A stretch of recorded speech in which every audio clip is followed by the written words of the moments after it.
Thank you all for coming, and I want to welcome you. This is the third of a three-part seminar series that I entitled originally Removing Planks and Specks, Learning to Confront Yourself and Others.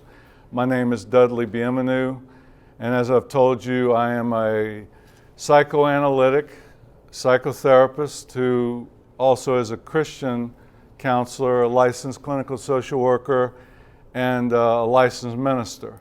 And I've been doing counseling for 40 years. That's about 40,000 hours worth, and I'll be married 40 years in May. May 20,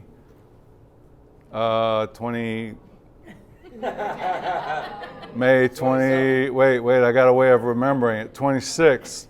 See, because my daughter's birthday is on the 24th, so I always think, well, we've been together longer than her. That's how I remember whether it's the 24th or 26th.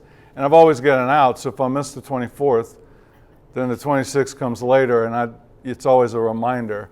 Sometimes my wife has got it wrong, and she's gotten it wrong lately more than I have. If she's a little bit older than me, she blames it on that. So anyway, welcome. This session is entitled The Power of Emotional Intelligence, and it is based on information from this book. It was, I believe, sent to me by God or by the force that works for good in the universe, along with the other book that we talked about a little bit, that we're going to talk a little bit about tonight, which is What Happened to You, which I hope you got is a paradigm shift. Any of y'all ever thought, what's the matter with me? Or what's wrong with me? Or you ever said to anyone, to your husband or your kids, or to another human being, what is the matter with you? What's wrong with you? So the shift is start asking not what's wrong with you or what's wrong with me, but what happened to you? What happened to me? And then you will get to the source of maybe why that person is doing what they're doing. You understand? It's a huge shift. It's a shame reducer, because if you know what happened to somebody, then you can sometimes make sense of their behavior. So thank you, Mark Brackett and the Center for Emotional Intelligence in conjunction with Yale University. They produced this. A lady just said she had heard me speak before and thanked me for having this, and I thank them for being here, because as you know, it's a lot easier to talk to a group of people and have them engage and get a reaction from them. It makes you be more creative. It pulls, even though they're not talking, it pulls something out of you that wouldn't come out otherwise. And stuff comes out in my office all the time when I'm talking to clients that, I wish sometimes I had someone there to record it and write it down and then edit it for me and publish it. Because I don't know where the heck it came from, but it came from somewhere and it helped them. So I have told everyone about this material because it has helped me not only with my past trauma, but I have gone through some serious trauma in the last 6 years that a lot of people don't know about. There's very few people that know about it. And I will talk about it more specifically one day because it's so relevant to what's going on in people's lives. But I just used the Matthew Henry book and him talking about the worst 3 years of his life. And I said, this could be my words rather than share specifically what it is. But these two books have done what nothing else and no one else could do to help me, including 5 therapists that I've seen in the last 5 years, 5 different ones. One that I've had for 30 years, and I thought I was unhelpable. And I didn't think I was going to pull out of this one. And I pulled out of it And this is what pulled me out of it. This right here pulled me out of it. Well, along with God, and I guess he just got tired of my wailing and lamenting, or his angels went and had several conferences with him and begged, because I was too difficult to deal with. I don't know. I'm sure when I get to heaven, the first thing my angel's going to do is punch me in the face and say, dude, you don't know how difficult it was to keep you alive. I mean, do you know, like you can get in a little while, but I'm going to pummel you first because you wore me out. And I'm a divine being more powerful than anything you could ever imagine. Okay, so let's get to ruler. This gentleman, Mark Brackett, had an uncle who asked him how he felt. He grew up in a really tough situation. You read it in the book. Was under-functioning. His parents didn't know how to parent him, and he struggled a lot. Really was bullied, went through a lot of pain, and his uncle finally, at some point in his life, asked him, "How are you feeling?" And it changed his life. And his uncle was an educator and was already had some ideas, and they started talking, and out of those talks came this book. It started to help Mark so much, changed his life. He went to Yale and it became his life's work. And that's where this came from. You got cutting edge research. The most new and up-to-date research is available in this book. So what I'm going to tell you is proven to work. It's no longer speculative. So what is he's got a program he calls Ruler. It's what he teaches. Ruler. It's an acronym, and the R stands for recognize. The U stands for understand. The L stands for label. E stands for express, and R stands for regulate. So this is with regard to your emotions. He talks about the ruler skills in chapters 4 through 8 of his book. So this is what you need to learn to do if you're going to function better as a human being and affect your central nervous system, your regulatory system in your brain. If you want to, when your brain perceives a threat, because I want to add this to it, when your brain perceives a threat, your autonomic nervous system goes into action without your permission. Okay? Your limbic system is the old part of the brain. It will pop your cortex off of it'll pop the lid off your brain, and you'll start to react before you can think. Okay, your emotions can be triggered by things inside your brain and things that are outside here, circumstances. And things in your brain that are memories that are associated with past trauma or past negative emotions can be triggered by things unconsciously or consciously in your relationship, and you may not even know what causes you to react the way you do. You might even know why you don't like someone, but you don't like them because you associate them with someone maybe that your brain stored a memory with that something negative was associated with. Okay, it might have been done to you or someone you love. You may not even know. So this is not just about controlling and dealing with your emotions. This is about helping to regulate your central nervous system and your brain, which controls your whole body. It controls everything. And when it stops functioning right, nothing functions right. And forget prayer. When you get in that place, forget praying, forget reading the Bible, and forget going to God. You're out of control. Your brain, God created your brain, okay? And your brain controls your body. And your body affects your soul, which is a spirit being. It's an entity that continues to exist when our body dies. But you know, while we're on this earth, we're in our body. And our brain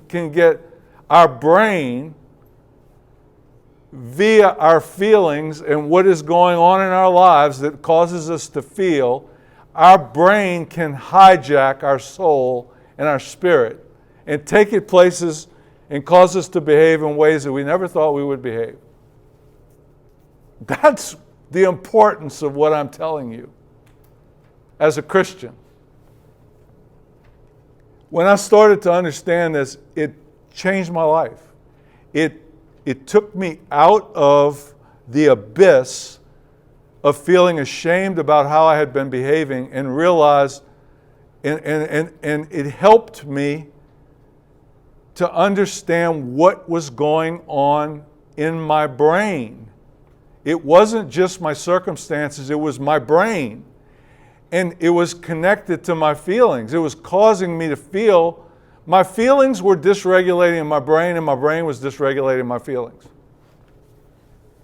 And I didn't realize it.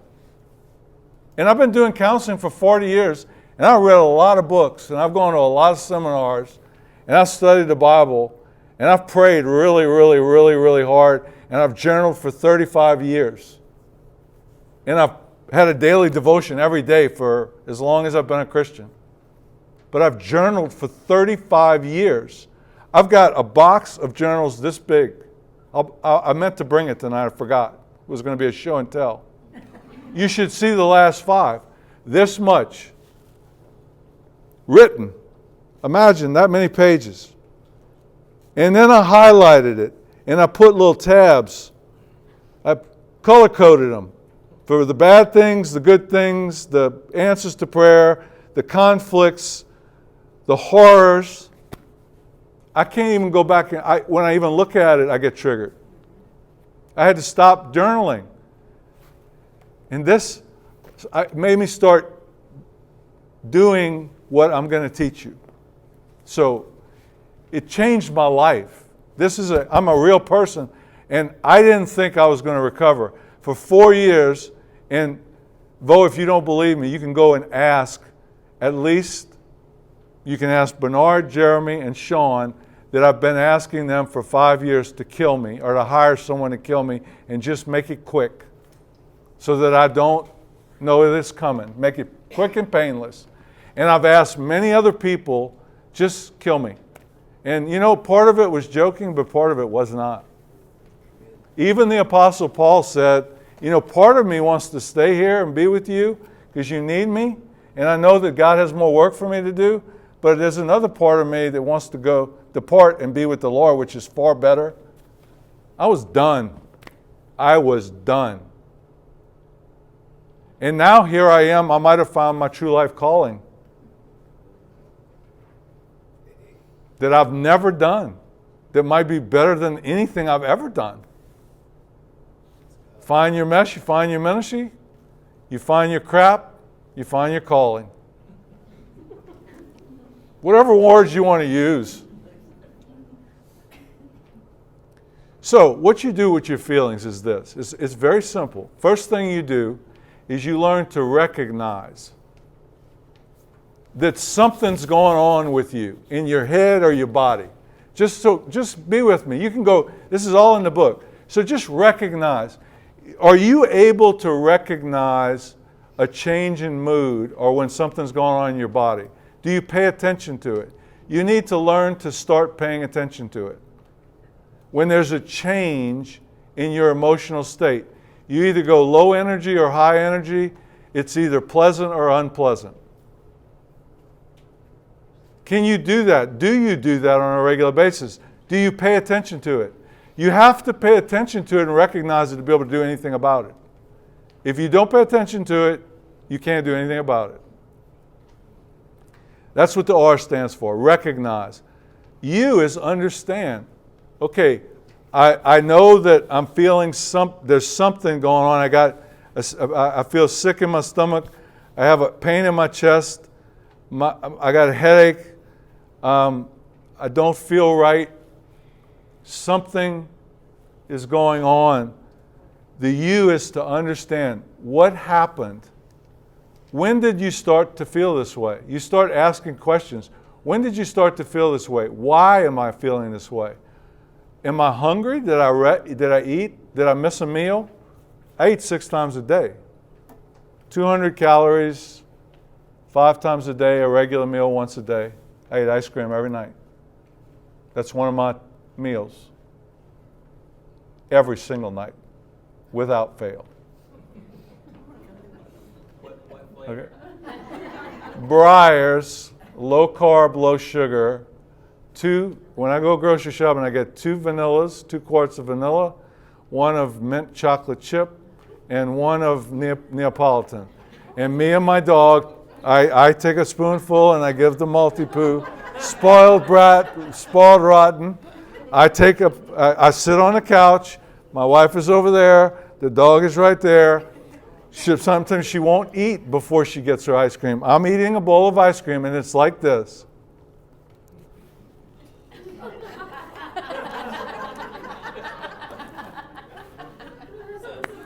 And then she will eat.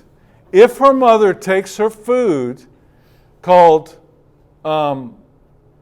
Picky No More, because we've tried 1,000,000 foods, including cooked ones,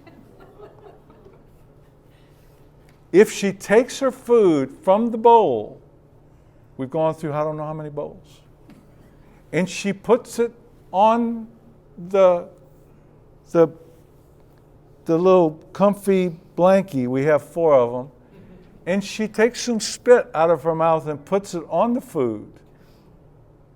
After she eats her ice cream, she will then eat the Picky No More. Dude.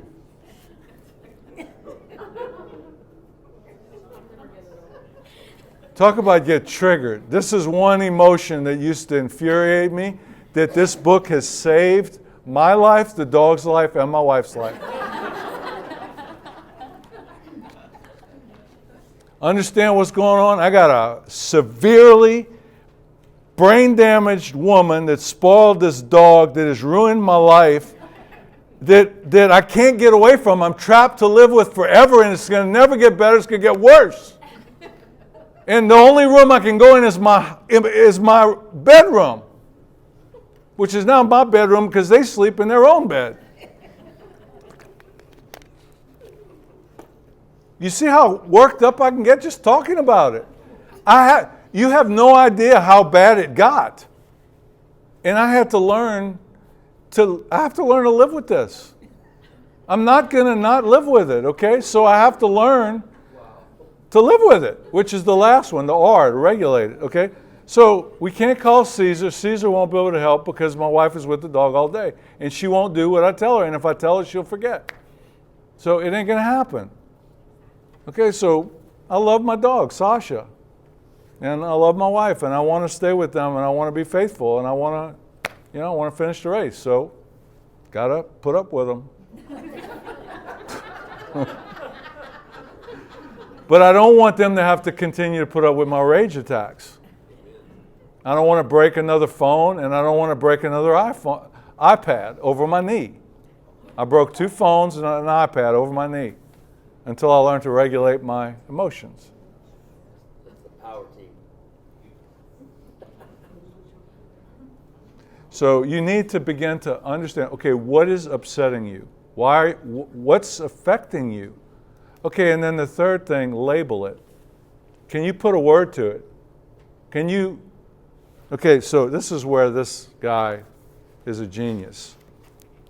Okay, this also appears on your app. You see this? These 4 quadrants? So in the middle is 0, okay? And you see the 4 colors.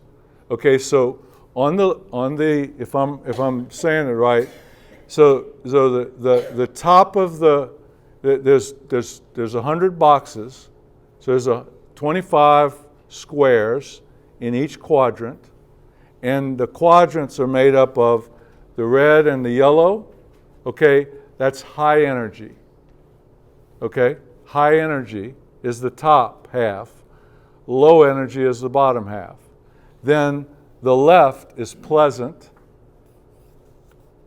Pleasant high intensity is the yellow. Pleasant low intensity is the green. High intensity negative experience, unpleasant. High intensity unpleasant is the red. And low intensity unpleasant is the blue. And if you go on your phone and you download that app, How We Feel, my phone sends me a check-in. And I'm not going to go through the whole thing because you can learn how to do this. See, it sends me a text 3 times a day because that's how I have it set up. And it asks me, how am I feeling this evening? Okay, so I click on it. And you see the 4 colors come up? So then if I click on one of them, and I'm in the high energy yellow right now, and I start moving it around, when it stops on one, it blows up. And there's 100 words, and when the one blows up, it gives me the definition of the word. So you look around until you find one that describes what you think might be going on. And then you click on it, and then you say, what are you doing? Who are you with? Let's see, what's the event that you're participating in? What's going on right now? Who are you with, and where are you? And then you press a button, and the next thing is why do you think, in your own words, that you're feeling this way?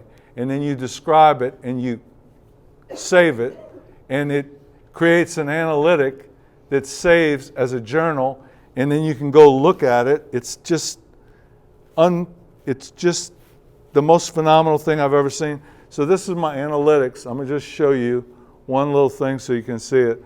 I've been doing this since December. So you see it shows you weekly what you're feeling.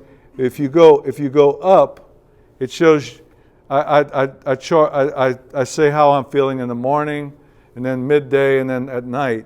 And I didn't do it every week, but the week of Christmas to New Year's is my worst week of the year. I hate that week for all kinds of reasons. And so you see how I got all my little yellows, reds, blues, and greens? If I want to know why I was feeling red on Wednesday morning, I said I was feeling overwhelmed. On Wednesday, December 27th, I click on that red. It gives me my 3 charting. I click on I was feeling overwhelmed that morning, and then it gives me what I was doing, who I was with, where I was, and what I wrote. And I said I was trying to make a decision to do or not do an angiogram in 2 days. I don't have anyone to talk to about it. My nuclear stress test I do every 5 years because I had a stent put in 2016.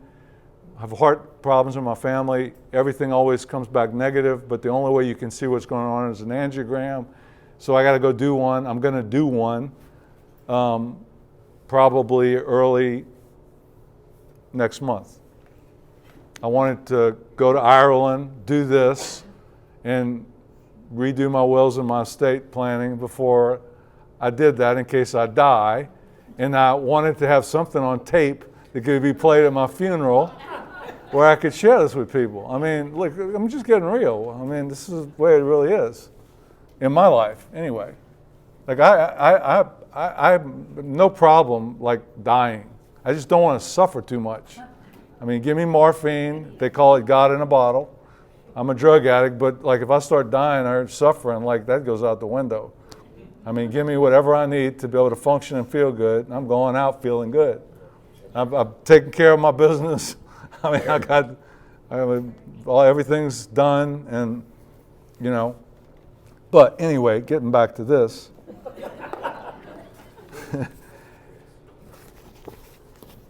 He's got Ruler in his program in 2,000 schools. His goal is to get them in every school in Connecticut. And every child that goes through this program needs to become emotionally intelligent. The teachers, the faculty. Imagine if a business put this in effect, or Vo, imagine a church staff. You worked in a church for how many years? How many years? 15. And the staff of a church, there was like 70 at our church. I'm not going to name it to protect the innocent. They don't ever have emotions on staff, right? Nobody ever has any problems on staff? No. So you learn to label your emotions. You name it to tame it. You ever heard that? It's just some real truth to that. You name it to tame it. So then, after you learn to put a word to it, most people can only come up with 8 feeling words. They don't have an emotional vocabulary. Children in ruler schools have to learn 84 feeling words and their definitions before they can graduate. Imagine if you had 84 words to describe your internal experience with your spouse when you were having a conversation. You ever use these words when you were raising your child? Use your words?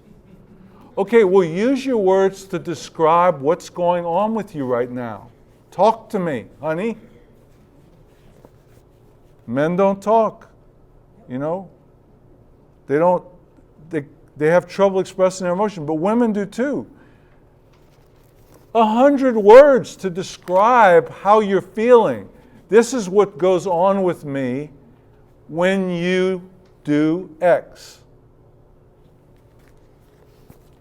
Then you move to express. How do you express something that you can't name? And you have to decide how you're going to express it. When are you going to express it? Where are you going to express it? Are you going to express it? Should you express it to this particular individual? It depends how often you see them, whether you live with them or not, whether you share a bed with them or not. Sometimes if you only see them twice a year, you'd be better off not expressing it. You'd be better off regulating it, which is the next one, the R. And this is the good stuff. Okay, so he has regulating emotions is the key to changing your brain and managing your autonomic nervous system. And it's the key to changing your mood and the key to going from feeling anger and anxious to calm and relaxed. That's what I mean by regulating. You regulate the temperature with a thermometer. What if you could regulate, what if you were feeling deep sadness and you could learn to, by doing something or thinking something or doing something you never thought of, changing your sadness into feeling mellow. Or you could change your rage or feeling irate into irritated. Just irritated but manageable. How much of a game changer would that be? At work, at home, with your loved ones, with your in-laws, with the people that you have to go to Christmas and Thanksgiving and do holidays with that you really don't like but you're supposed to go. With your ex. I mean, it would be a game changer if you could regulate it, and you can. So, categories of emotional regulation, just to give you an idea. So, when you go to this app, all these categories are there. I want to just show you real quick.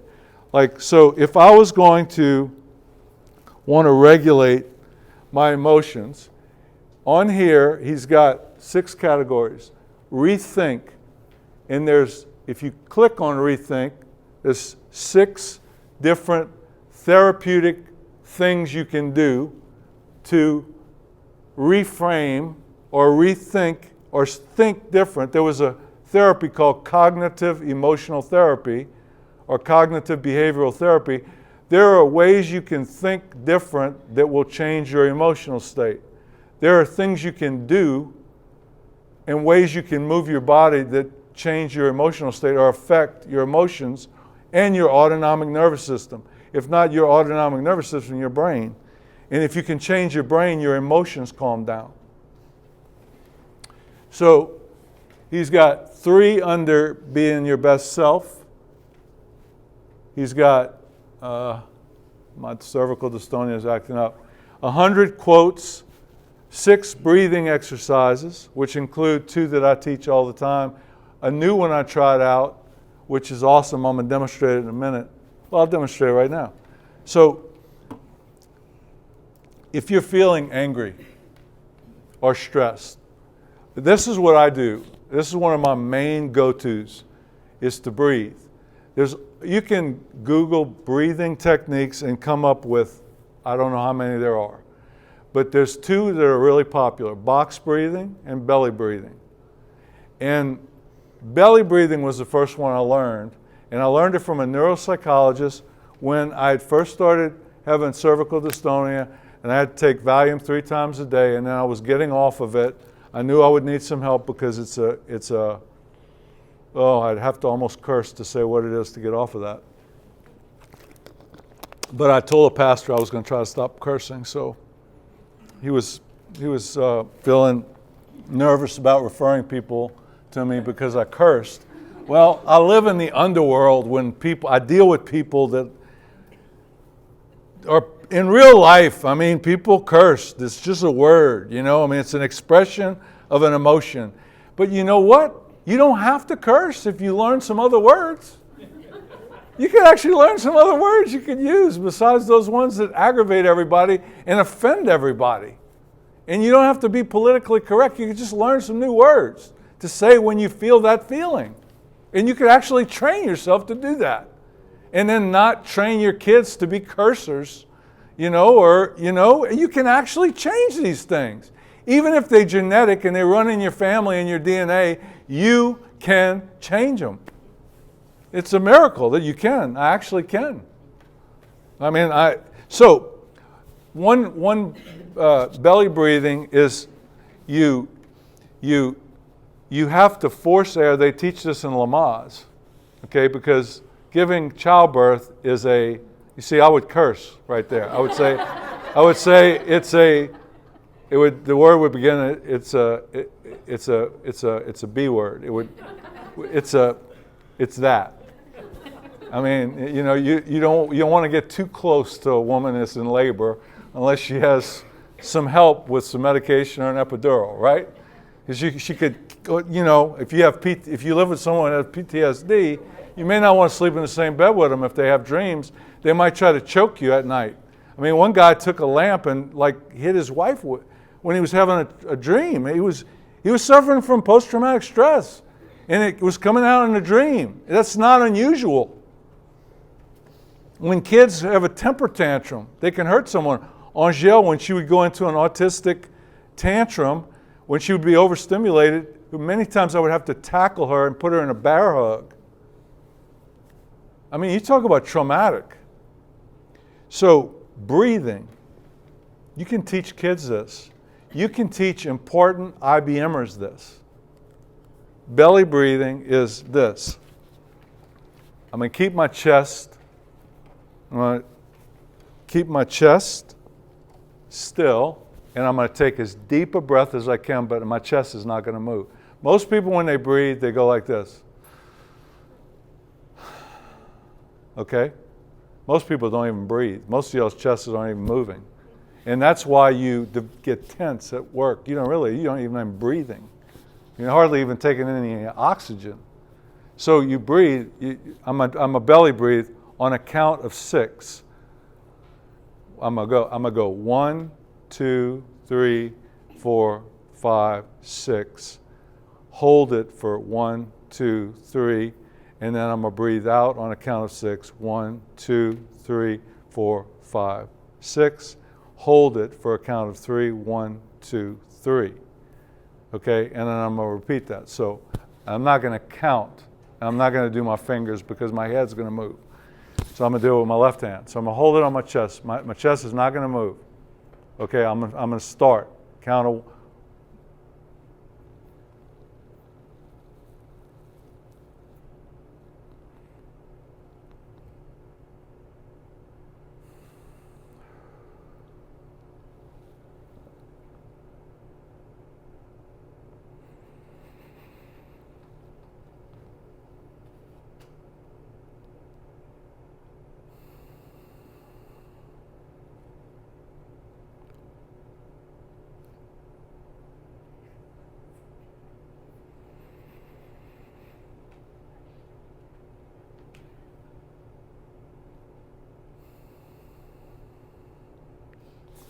You see what I'm doing? Do you know, I'm pushing air down into the bottom of my lungs rather than in the top of my lungs. You know what that does in the body? It moves the diaphragm down 1 inch if you do it for 3 minutes. You know what that does to the brain? It puts the brakes on the autonomic nervous system. It puts the brakes on it. It stops the pituitary gland, the adrenal gland, and the hypothalamus from dumping chemicals into your central nervous system because your brain perceived a threat, which does what? It calms you down. Really? Yeah. You know what they teach first responders, military, SWAT teams? Box breathing. Same thing, only on a 4 count. 4 counts, so 1, 2, 3, 4, breathe in. Breathe in, 1, 2, 3, 4.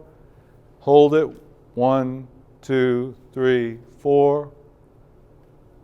Breathe out, 1, 2, 3, 4. Hold it. Breathe in, 1, 2, 3, 4. So it looks like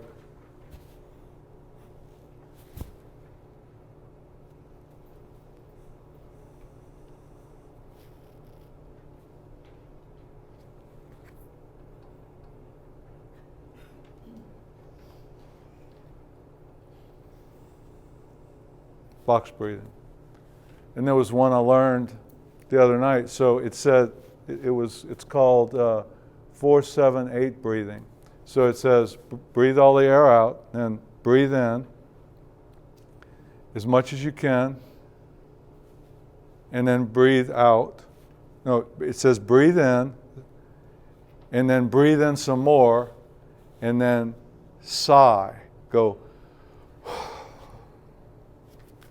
So there's all kinds of these techniques. That's just breathing. And there's multiple techniques. He's got 100 quotes on here. He's got movements. Okay, these are all different body movements that you can move your body. Tai Chi. The neuropsychologist taught me Tai Chi. One movement that I do a lot.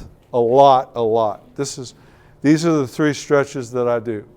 This is a modified Tai Chi exercise. So it's you breathe out and go down.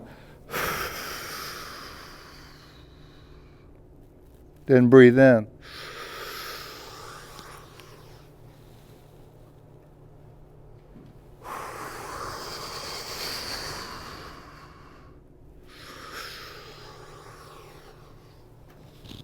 Oh, my back just cracked.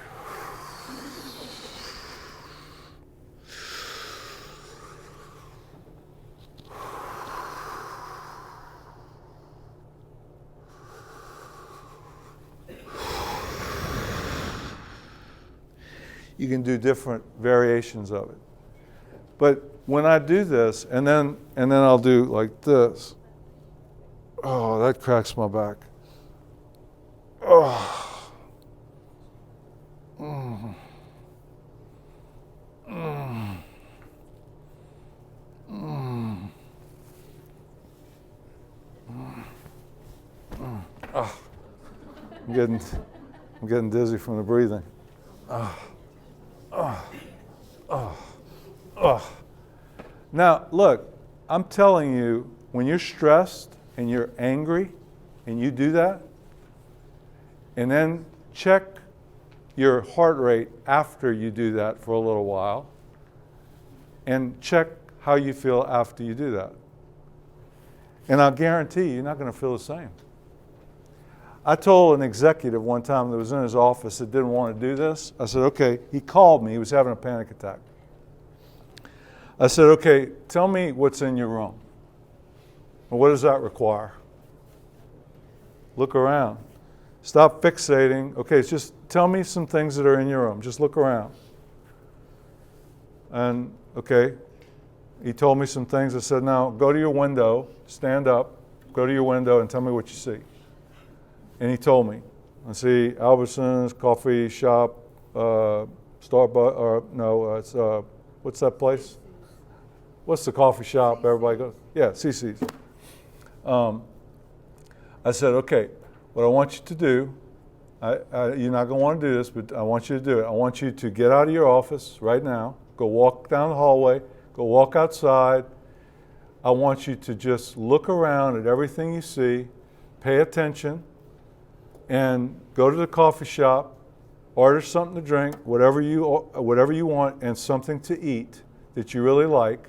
Take a couple of bites, sit down, and just eat and drink, and just look around and pay attention to everything, because I'm going to ask you what you saw, and then walk back to your office after you finished and call me and tell me how you feel. Guess what? His feelings totally changed. He stopped having a panic attack. His mood totally changed. He was feeling totally different. That is an example of regulating your emotions. It's limitless. So the categories are mindful breathing. This helps us to calm the body and the mind so we can be fully present, less reactive or overwhelmed by what's happening around us. Forward-looking strategies. This means we simply anticipate something will cause an unwanted emotion, and we either steer clear of it or we modify our physical environment. In other words, you go and visit your children or your in-laws, stay in a hotel. Don't spend more than 4 hours at a time. Go visit someone and only stay an hour and a half. Make a reason that you have to leave. Don't plan, strategize so that you control your emotions, that your emotions in your brain don't get triggered and control you. You can do this.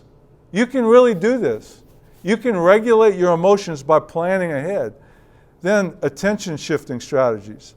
This takes many forms, but all are based on the same principle. We can temper the impact of an emotion by diverting our attention away from its source. Ice cream does that for me. Watching the cooking channel does that for me. I haven't watched a movie in 5 years because they're too close to real life and they make me too emotional. I had to even stop watching The Chosen because I would just start bawling my head off. And I think it's a phenomenal series. The only thing I was watching was Jack Reacher. I listened to all 20 Jack Reacher novels, and I tell you what, that made me feel a lot better because I didn't feel as angry when Jack Reacher could go get angry for me. And I was cheering on Jack Reacher, and it would make me feel better. Every time I would go for a walk, I would listen to a Lee Child, Jack Reacher novel. I read all of them. When Lee Child died, I mourned. Now his son finished the last novel. It's like they made 2 miniseries. I watched those miniseries, and I liked them. Vigilante, using his strength for good. It's a lot better than me killing somebody or myself or going postal. You got to do whatever you got to do. So I would get in my car and drive to Houston and back. You say, that's crazy. Driving regulates me. When your kid is upset, I know some people that turn on the vacuum cleaner or put a sound machine on, or they take them for a drive in the car and let them sleep for 4 hours. The guy literally, he didn't want to stop driving. He had to stop driving because he had to get gas. But he got so peaceful because his kid slept for 4 hours.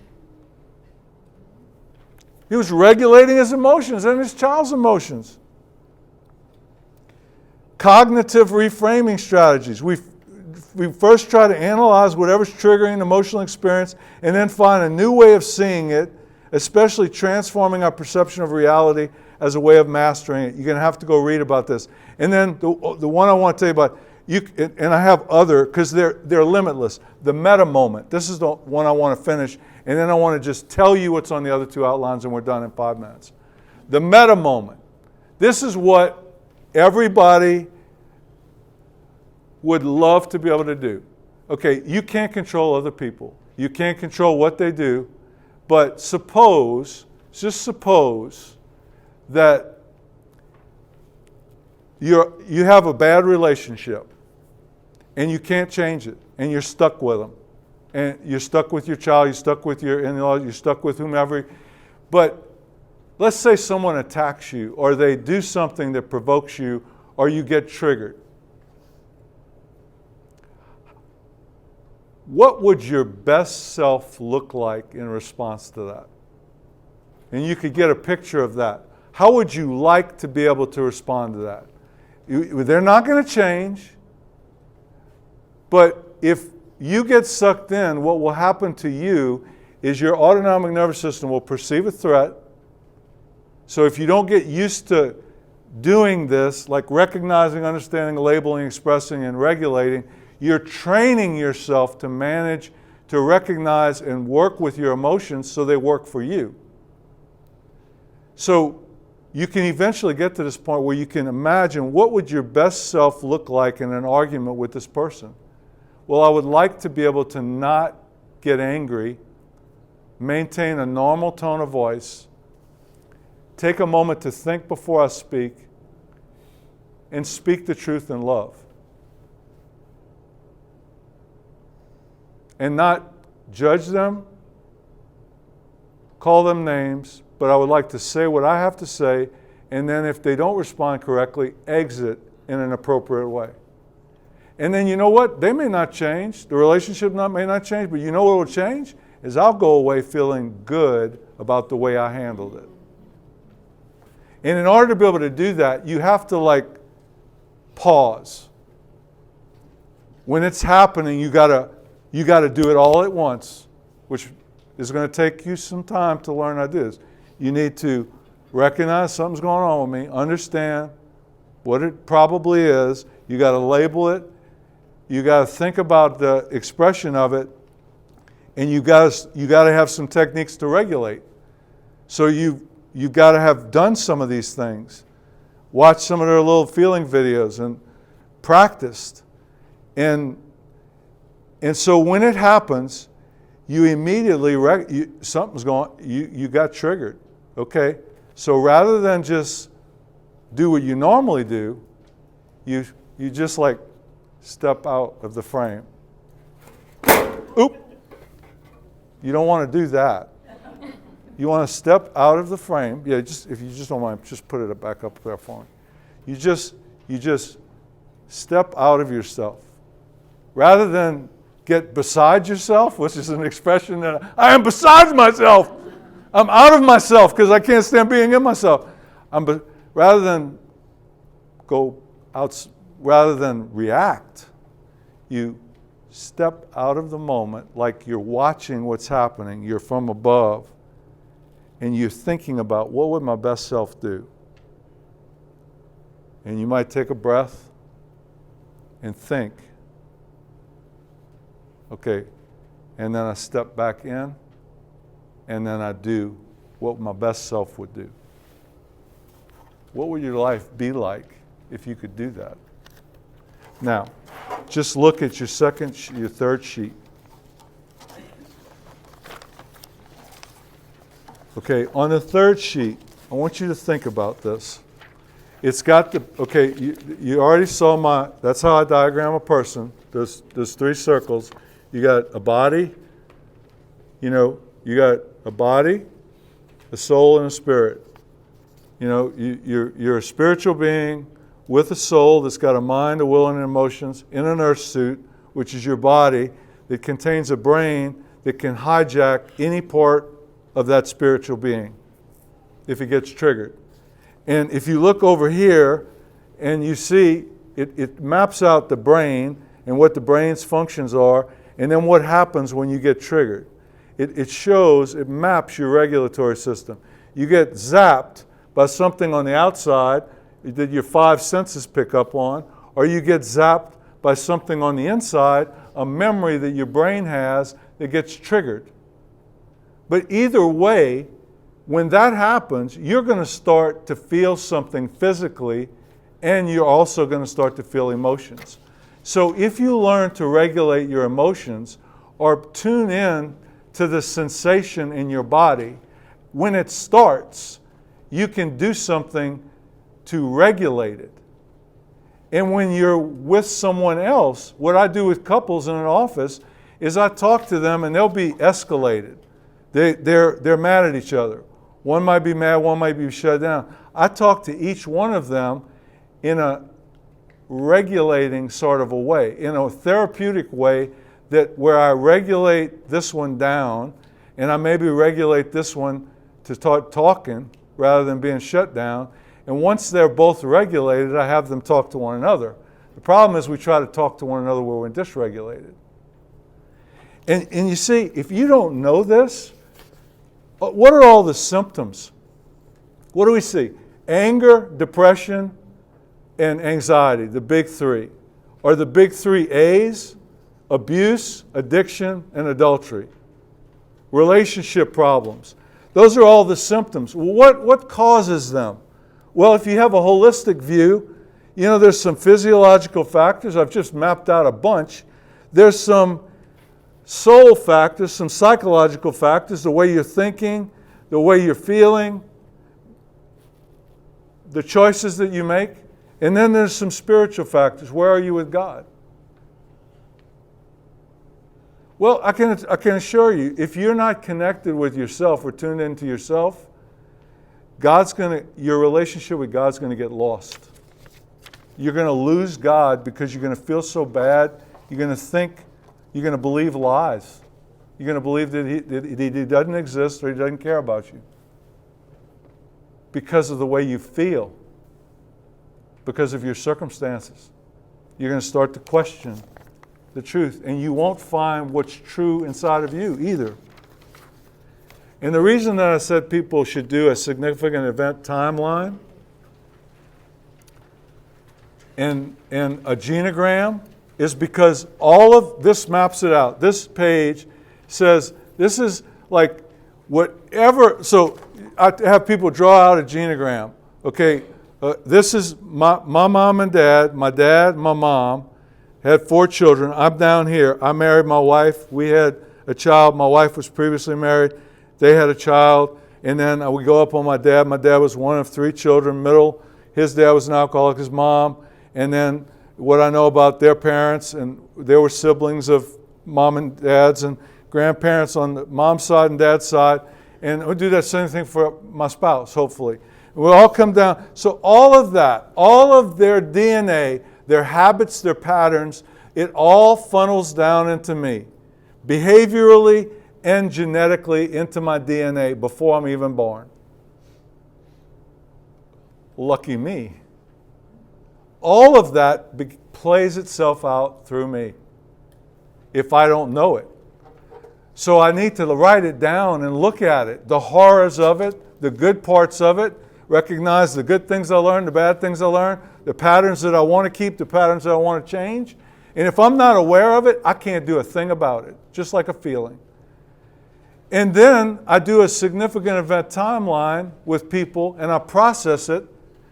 I go through their whole life and I break up their timeline in a particular sort of way, and I'm going to have to do another teaching on that because I don't have time, to find all of the unresolved trauma, events, significant trauma, unresolved feelings, and unresolved conflicts. And we talk about them and we process them emotionally so that they can begin to regulate them and reframe them and heal from them so they don't have to keep reliving them. And they can forgive and find freedom and peace and happiness in God and their true north.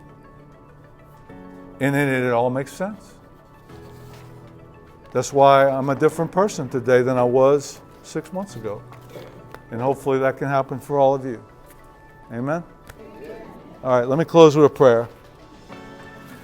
Father, thank you for this time. Thank you for this opportunity. And I pray that this would just spread around the world and that you would be right smack dab in the middle of it. That it would move into our families, into our personal lives, that we could bring it into our families, that we could bring it into our school systems and our educational systems, into organizations that control so many facets of our society.